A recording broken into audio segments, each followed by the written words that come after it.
The government absolutely lied to us. The 9/11 Commission lied. The FBI lied.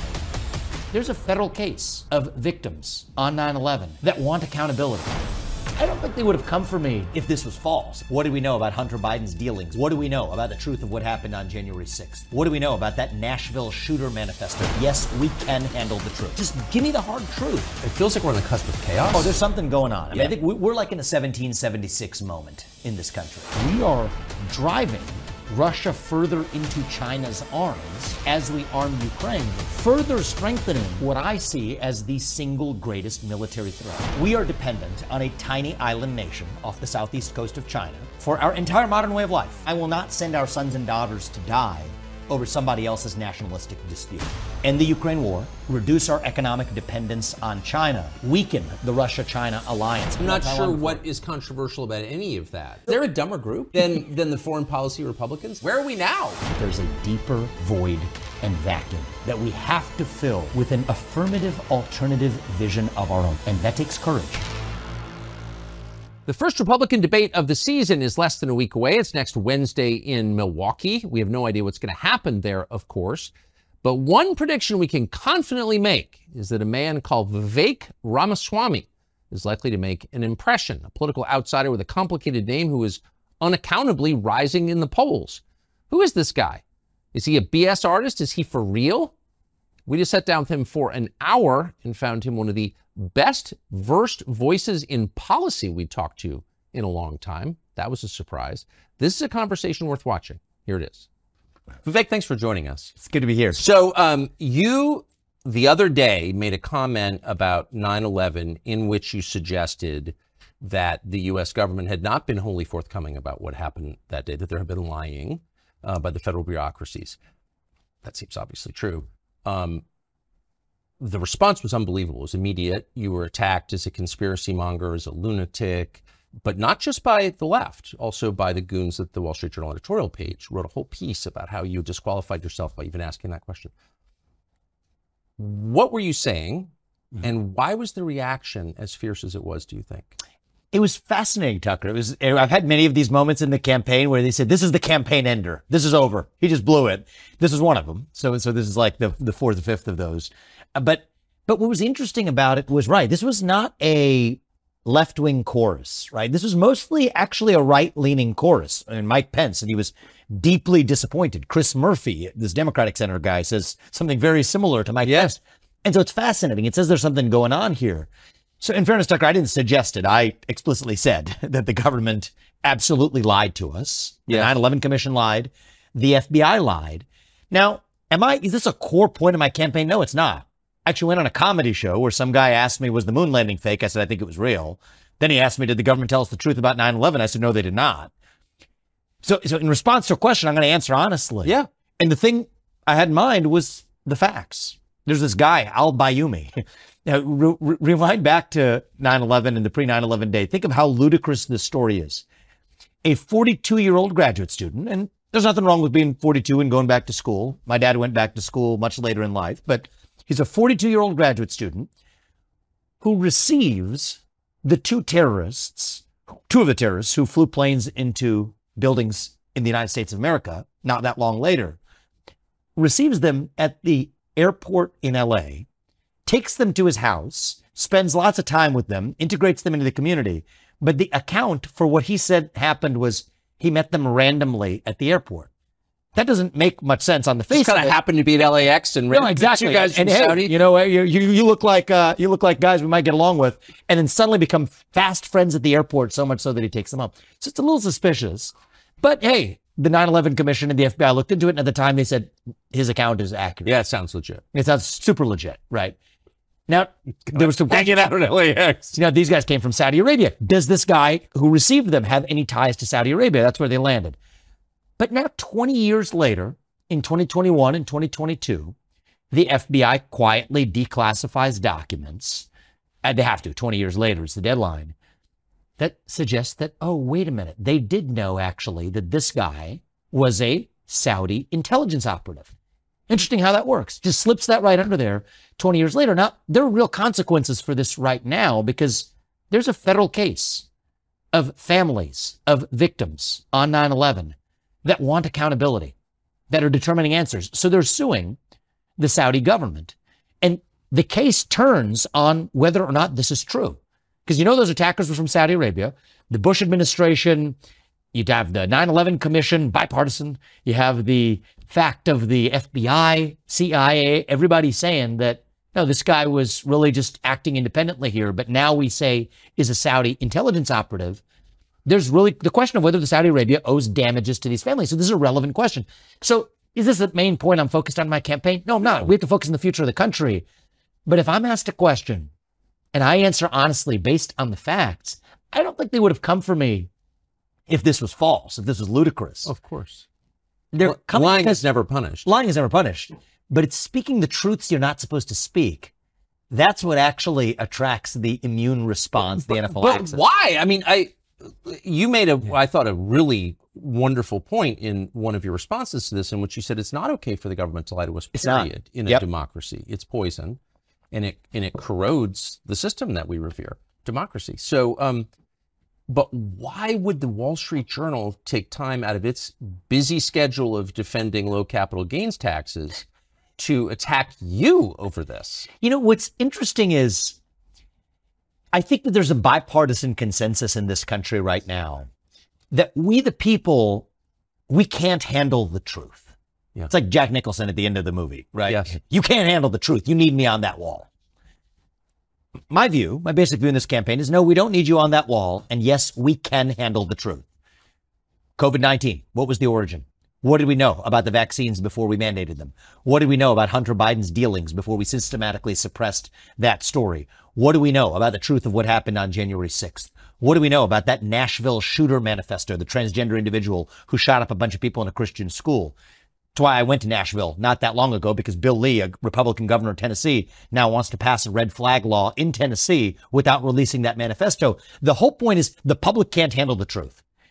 And so I had offline discussions. I mean, we're talking with, big donors in the Republican Party, big folks in media, executives and otherwise, who said, hey, listen, okay, even if what you're saying is true, this is not helping you.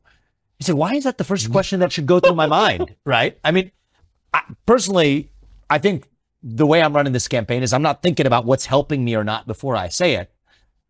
So far, at least that approach does seem to be helping me. Yes. We're doing all right. But even if I weren't, I'd rather lose some election than to play some political snakes and ladders of what we're supposed to say. And I think that that's really one of the questions at issue today, as it was in 1776. Do we believe that the public can be trusted with the truth? Whatever the truth is, just give me the hard truth. I mean, I have a friend of mine, her father died recently. She talked about actually her experience of her father having heart attacks even when she was a kid. He went on to live as far as he did. But she said the one thing she just wanted from the doctors, from her dad, et cetera, is, she's 12 years old at the time. I can handle the truth. Just tell me, is my dad going to die? Is my dad likely to die before he goes in for the next procedure? Don't just tell me he's going to live because you think that's what I need to hear. Just tell me the truth and I can handle the truth. I think most of us are this way. I think we as free human beings, what makes us human beings and not animals is the belief that we can believe in something bigger than ourselves and that we can handle the truth from those who are in power. And I think that's the moment we live in today. It was the moment of the American Revolution, that we, the people, can be trusted. And I think we now live in a moment where the government, and not just the government, but a broader establishment in our country, believes that citizens of this nation cannot be trusted with the truth. So when you describe the way that people who run the country feel about voters, you're describing the way parents treat small children. That's right. That's right. I think that that's actually worth understanding, because there's one school of thought that says the government and the people in charge are fundamentally hostile to the people. If only it were so easy, actually.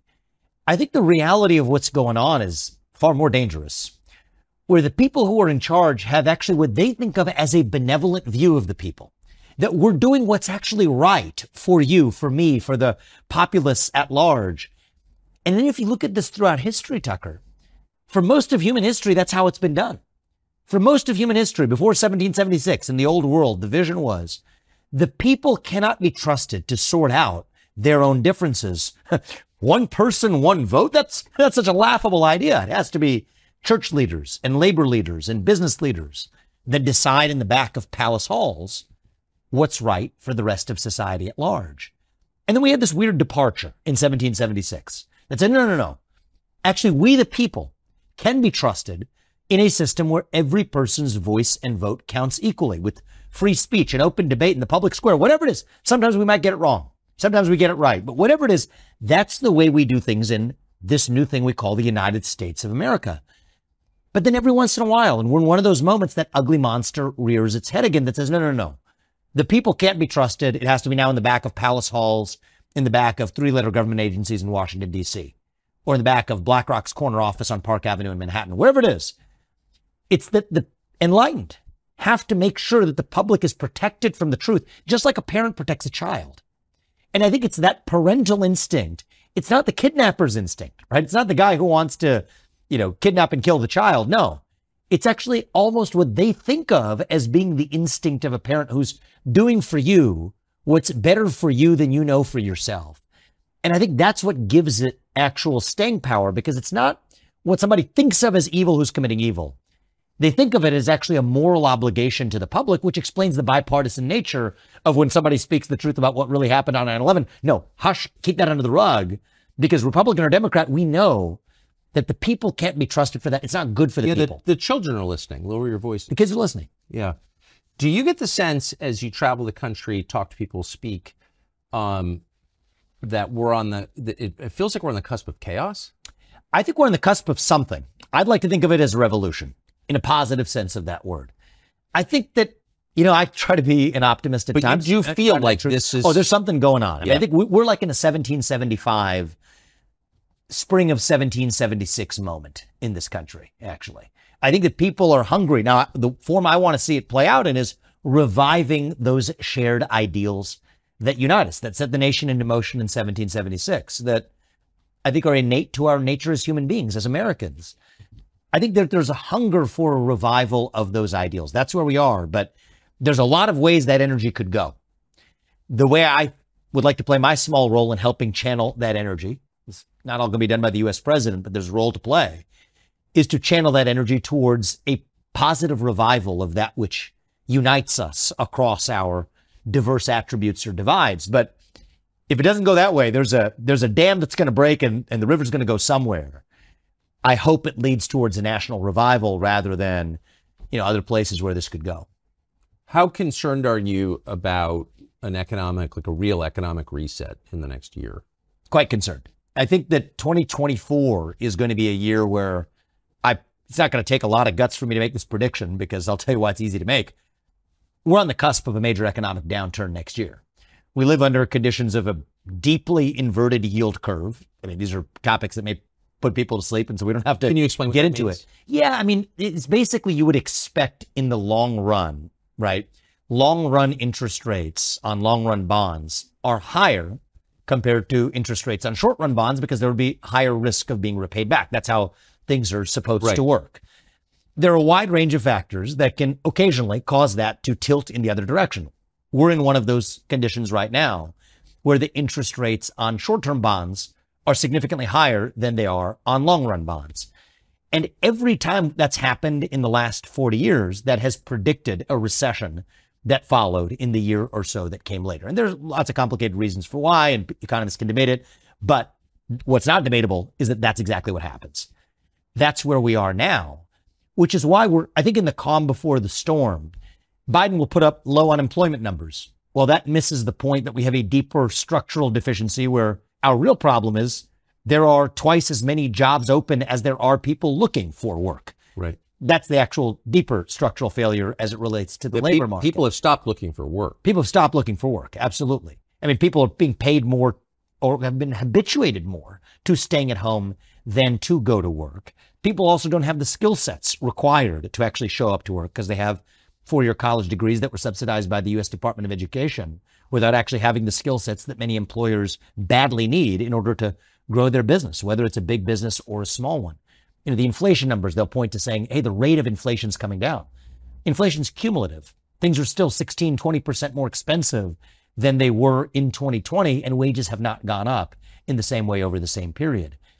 And so there are deep structural issues with our economy. I mean, the national debt, interest payments are going to be the biggest portion and line item of the federal budget very soon. But I think that short-term numbers that we look at right now belie the reality that we're going to have a reckoning. I think that reckoning is likely going to, the timing of these things is hard to predict, but I think that likely reckoning 2024 could be a pretty good prediction for when that's coming. But that's not just an economic story. I mean, people have psychologically, I think, a very hard time moving backward. Yes. Right? It's one thing to be poor. It's another thing to be poor having been rich. Yes. Very hard for people to metabolize that. Mm-hmm. And so if that happens to hundreds of millions of people at the same time, people get radical. Especially against the backdrop of already having deep distrust. Right. In my opinion, appropriately deep distrust in our existing institutions, including the government in this country. And so I think there are two ways this could break.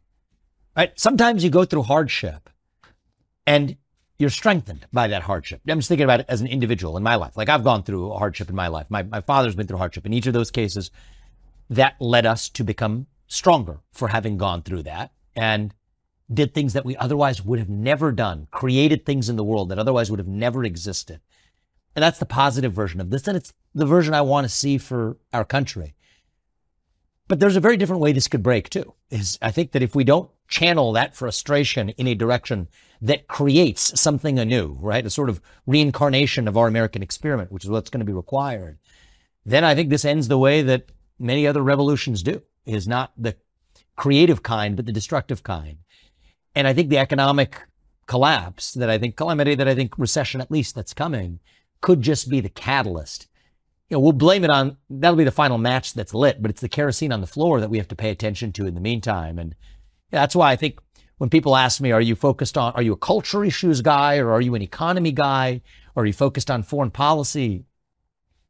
It's missing the point. These things are each symptoms of a deeper They're place. of a piece. There's no doubt. No doubt about it. So you said something when I saw you in Iowa earlier this summer. You said something really, really interesting about donors.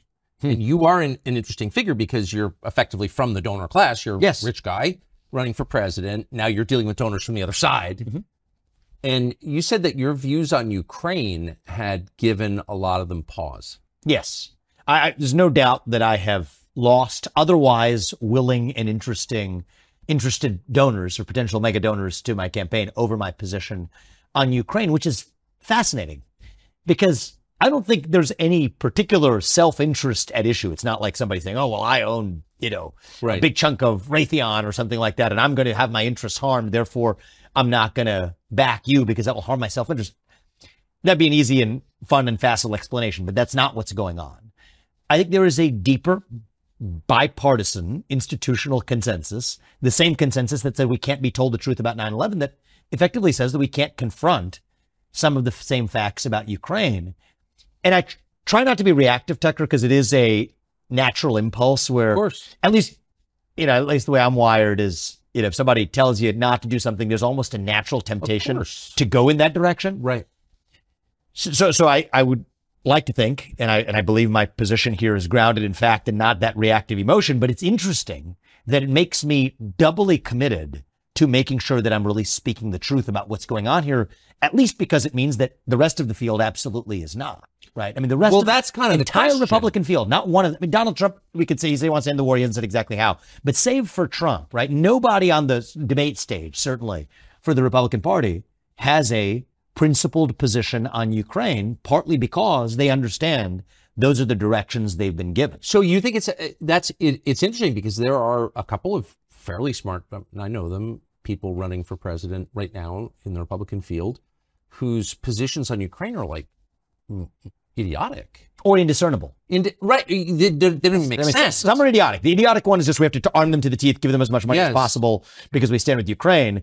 The indiscernible ones are the ones where they'll tell you one thing and then they'll tell their donors one thing and then they don't know where they actually stand because they're being buffeted. But that's the effect of donor pressure. Right. It is. It really is. It really is. Absolutely. I mean, I think that there's, I think there's finger in wind candidates. And I think that that exists. So there's finger and wind candidates on Ukraine, but I think that there are also separately candidates who just believe that this is the way that we do things in the United States of America. We don't stop until we have taken down what we have decided is our enemy, forgetting that the USSR doesn't exist anymore and believe that that's the only source of victory. And so my view, I start from a different premise. And there's pros and cons, right? On one hand, I don't have national ads running because my super PAC the super PAC affiliated with me is tiny compared to those affiliated with, other candidates in this race that have television ads blaring and lifting their numbers up in the polls because they're buying a bunch of TV ads. The flip side is I'm unconstrained by what I'm able to say. And that allows me to speak truth that a lot of people in this country recognize to be the truth, which is that we have no discernible national interest at issue in Ukraine. The truth is that as much as we will fetishize and debate the 1994 Budapest Memorandum, which the U.S. wrote, UK and Russia were also parties to it with Ukraine, which I believe we have more than fulfilled our obligations. You don't hear a peep about James Baker's 1990 commitment, his not 1 inch commitment to the NATO wouldn't expand 1 inch beyond Germany. No discussion of that. Against the backdrop of the reality that we face, which is we are driving Russia further into China's arms as we arm Ukraine, further strengthening what I see as the single greatest military threat that the United States certainly has faced since World War II. You could make a case that the United States has ever faced if you actually look at where this could be going. And yet we are actually the ones responsible for driving that Russia-China military alliance. And so one of my advantages is that I am not, some people say, well, you don't have foreign policy experience. And I'll say, yes, I don't have foreign policy experience. And that may actually be an advantage in bringing a rational American. So you're not responsible for the war in Iraq. Yeah, that's a bad thing. Yeah, well, I think we could debate whether it's a bad thing or not. But if you break the car, you don't turn over the keys to the guy who broke it. That's what I would say. And so, I think that we are on our way to Ukraine turning into another Iraq or another Vietnam all over again. Except this time I think it could be worse because there's nuclear weapons at issue.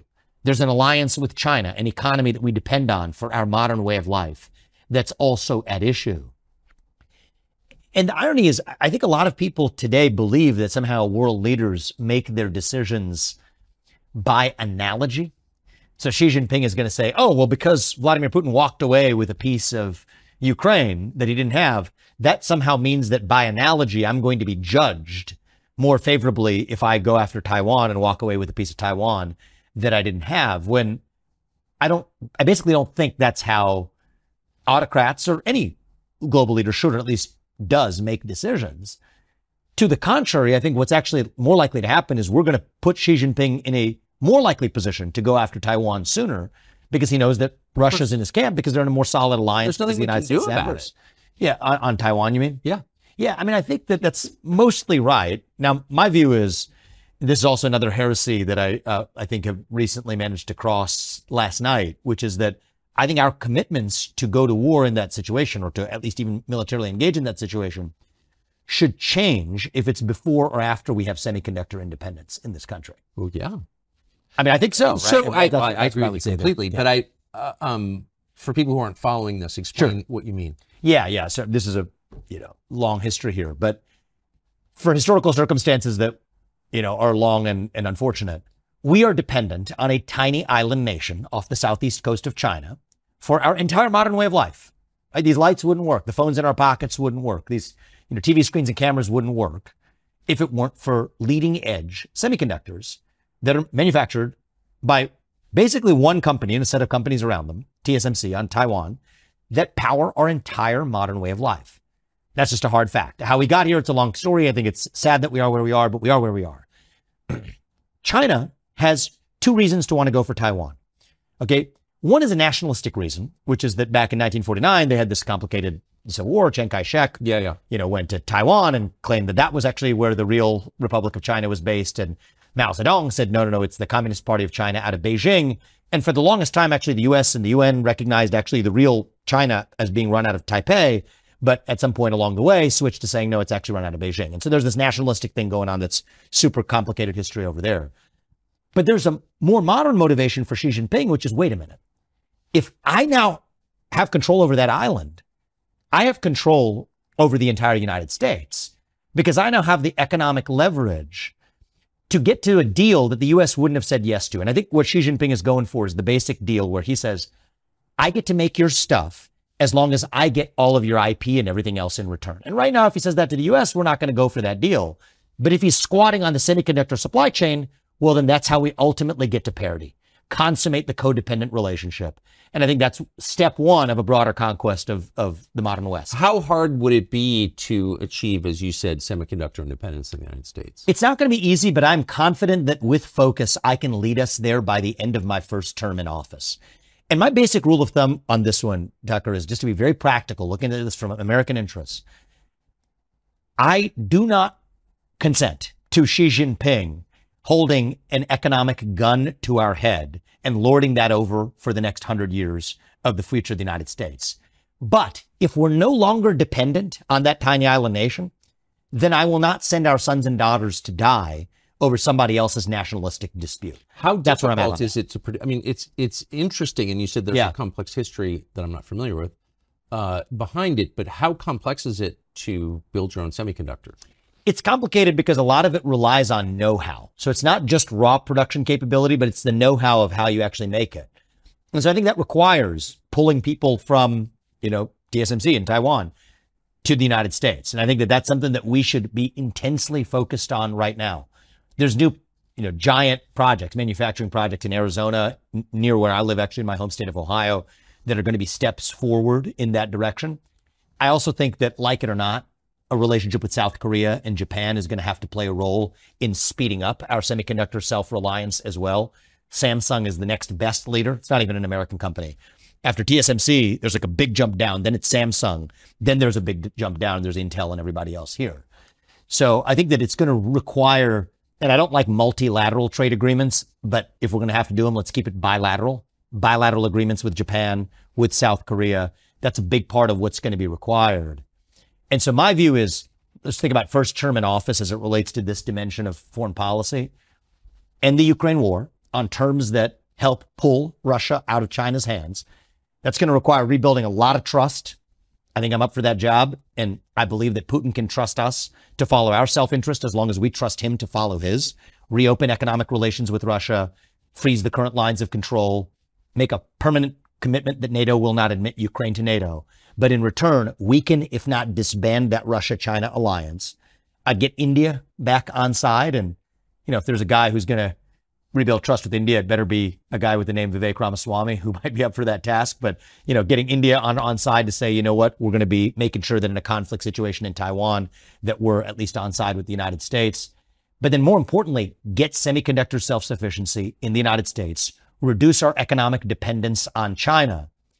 If we're there by the end of my first term, by the end of 2028, the stakes are now just a lot lower with respect to what's actually happening in Taiwan. And if, is it preferable for China to annex Taiwan even after that scenario? No, probably not. But that's a different bar for whether or not we're going to actually be willing to send our sons and daughters to die over it. And in the meantime, there's one aspect of our national defense that surprisingly nobody's talking about, Tucker, which is actually our national defense of the homeland, where we have actually badly missed the plot for super EMP attacks, cyber attacks, nuclear defense. We helped Israel build an Iron Dome. How about an equivalent of an Iron Dome for the United States and our own homeland? And so that's where I'm focused in my first term. On foreign policy, if I can get us to semiconductor independence, if I can get us to significantly reduced, if not total economic independence from China, weaken the Russia-China alliance by ending the war in Ukraine, that actually keeps China at bay from not having an economic gun to our head over our modern way of life, at which point we then have a different set of commitments where after that, we're going to be in good shape no matter what happens. And so I wasn't, planning to get into some foreign policy detour, but that's the way I'm thinking about the first term. All of that makes sense. You think so? Well, I'm not sure what is controversial about any of that. Well, I think what's controversial about it is they say how far those priority. It's weak? That's what I've heard yesterday, yeah. I mean, From whom? Well, from a lot of Republicans, actually. And is there a dumber group? I mean, than the foreign policy Republicans? I mean, I'm not talking about Republican voters. I mean, the members of Congress, the low IQ guys from, including your state, I hate to say it, Texas, who make their entire career about seeming strong and quoting Reagan, and under whose watch the country has become demonstrably weaker. It has become, and that doesn't lead to strength, actually. Where are we now? And the funny part is our transgender army, like seriously. Well, people also miss this, Tucker, and this makes people uncomfortable as they get very upset when I say this. I think there's a chance that if we enter war with nuclear allied Russia and China, the United States as we know it, we may take a risk of it ceasing to exist. Of course. Okay, I'm glad you appreciate that. That's good because many people are like, what are you talking about? The United States ceased to exist. No, I actually think. Well, in a nuclear conflict, yes. Well, because we don't have nuclear defense capabilities. No. National defense has not been about defense for a very long time. Right. And so, by the way, super EMP capabilities take out our electric grids. We have, 60 Chinese transformers that are in the midst, nodes in our own electric grid. They could shut down our modern way of life with that. You want to talk about actual cyber attack capabilities? We're better on offense. We have no defensive capabilities. And so, when I think about a modern foreign policy vision, I'd revive a modern Monroe Doctrine. You don't mess with the United States on our own soil. We are not okay with a Chinese spy balloon flying over half our country. We are not okay. We do not consent to a Chinese spy base off the southeast coast of the United States or in Cuba spying on the southeast corridor of the United States. We're not okay with intentionally pumped fentanyl, the raw materials literally coming, I'm not making this up, from Wuhan to Mexican drug cartels that are intentionally being pumped across our southern border as part of really a one-sided opium war. No, we're not okay with that, or with interference in the Western Hemisphere, or with China having control over the Panama Canal, something that people forget as well. No, we're not okay with that, but that is also our top priority. Protect the homeland and the interests of citizens here at home. That is how America is strong and actually leads on the global stage. And so the irony is, at least like the Reagan version of this was, yes, all of that projection peace through strength, but strategic defense initiative, nuclear defense here at home. Now we're in the worst of all worlds where you have a generation of people who vaguely remember the slogans and feel like they want to puff their chest, but can't really do it super confidently. So they're like doing it as like a second language. Well, altogether, forgetting about the actual defense of the homeland, it's even worse because the peace through strength part, well, the strength part actually provokes that which we're not even prepared to handle back at home. So I end up talking to a lot of neocons actually in terms of, bolstering me up because they don't have the right strategic vision, but they know all like the names of like, what an Ohio class SSGN versus SSBN is. And I don't know these things. All the war porn, they love that. I mean, I wasn't born with this knowledge, but I'm going to be US president. Yeah. I better darn well and trained to know it. And so I'm probably talking to more liberal hegemony neocon people training me, not because I'm taking their views. I deeply disagree with them, but they, know the lexicon. And so, I want to put myself in a position where it's easily dismissible.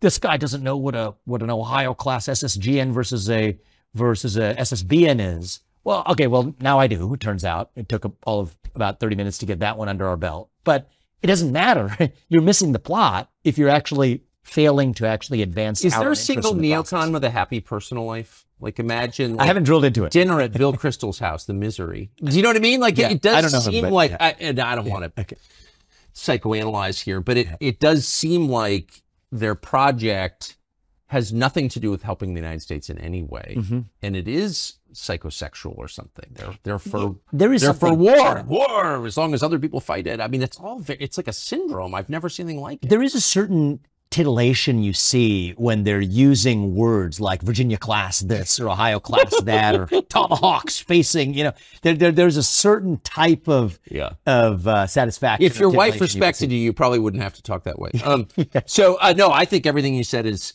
self-evidently sensible, and it's hard to, by the way, if you took a poll on what you just said, your defense priorities as you just articulated, I can't imagine you get under 90% for that. Like how could you disagree with that?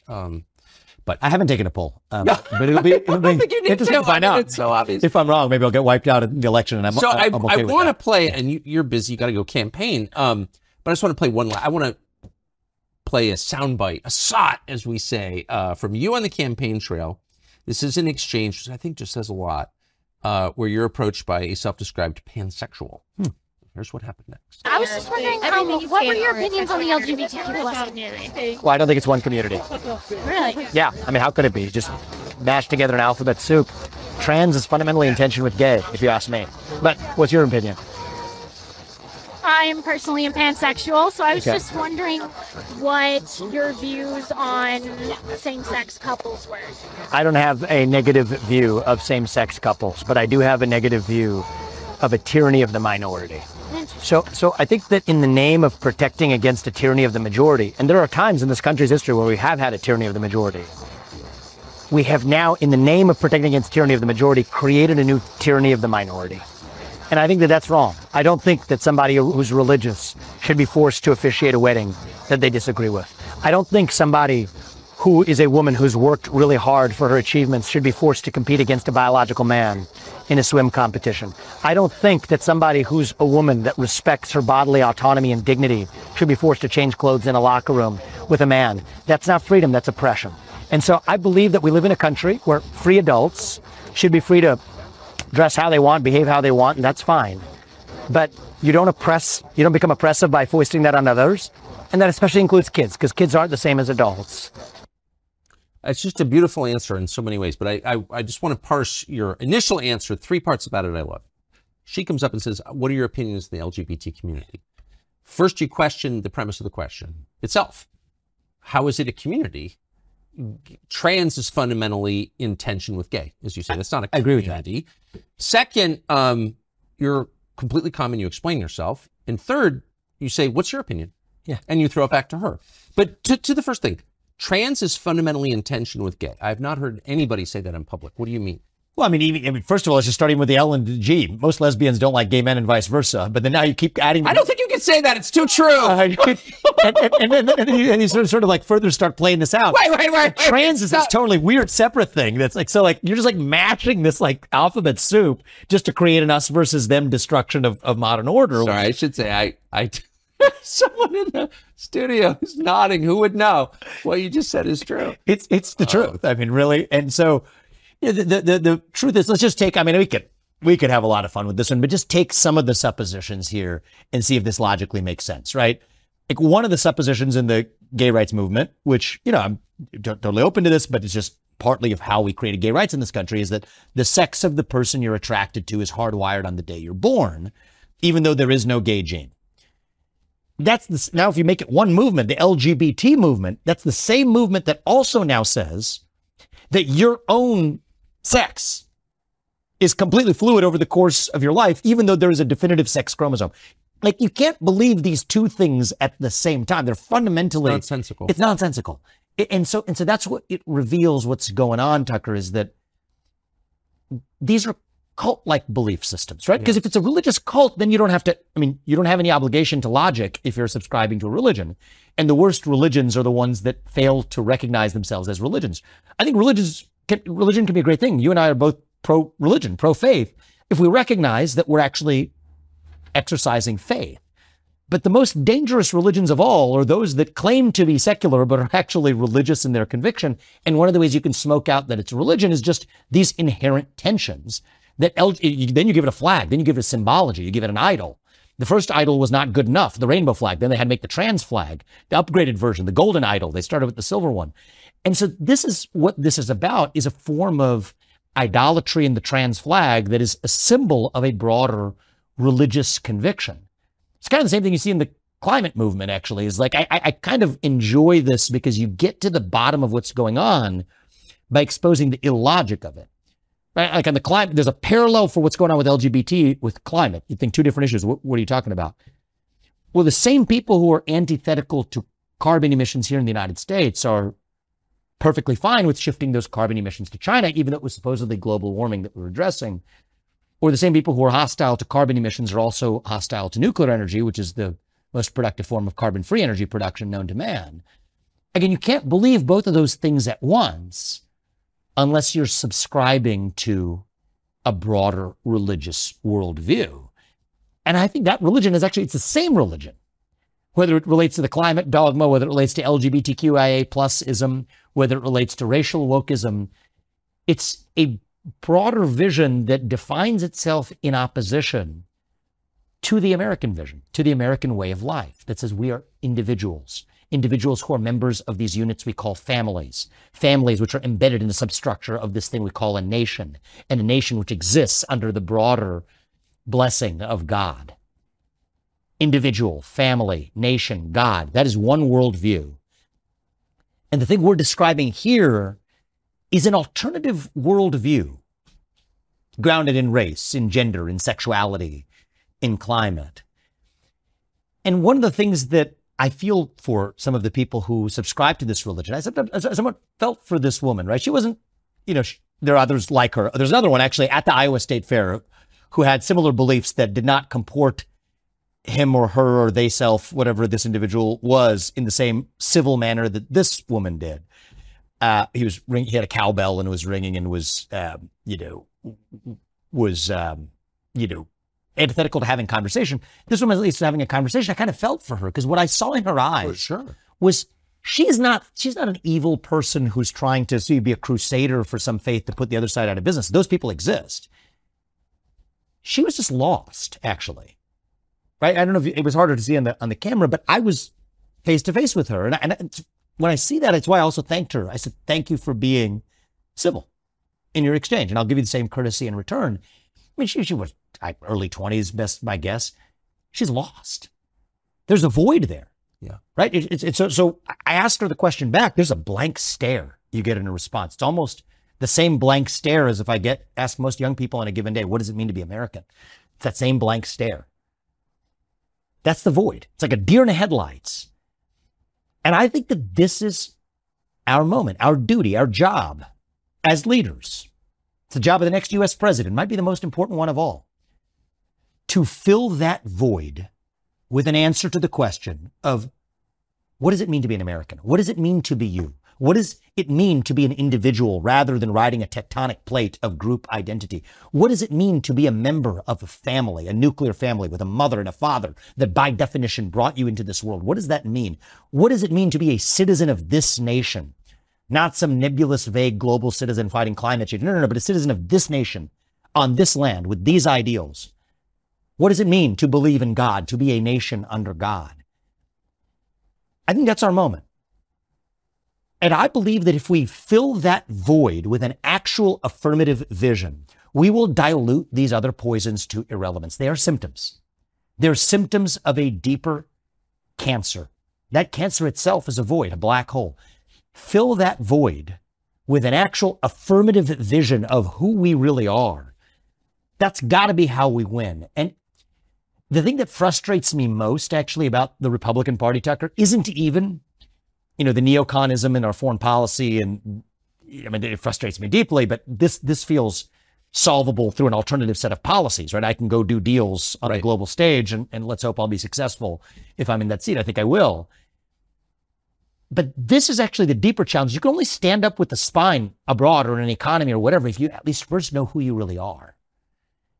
And I think that is the far more difficult question. It's not going to happen through policy, but somebody.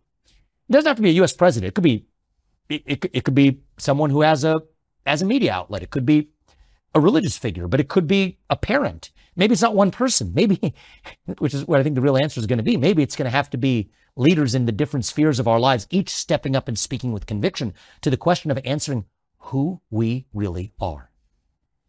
And I think the U.S. president has a role to play there in answering who we are as Americans.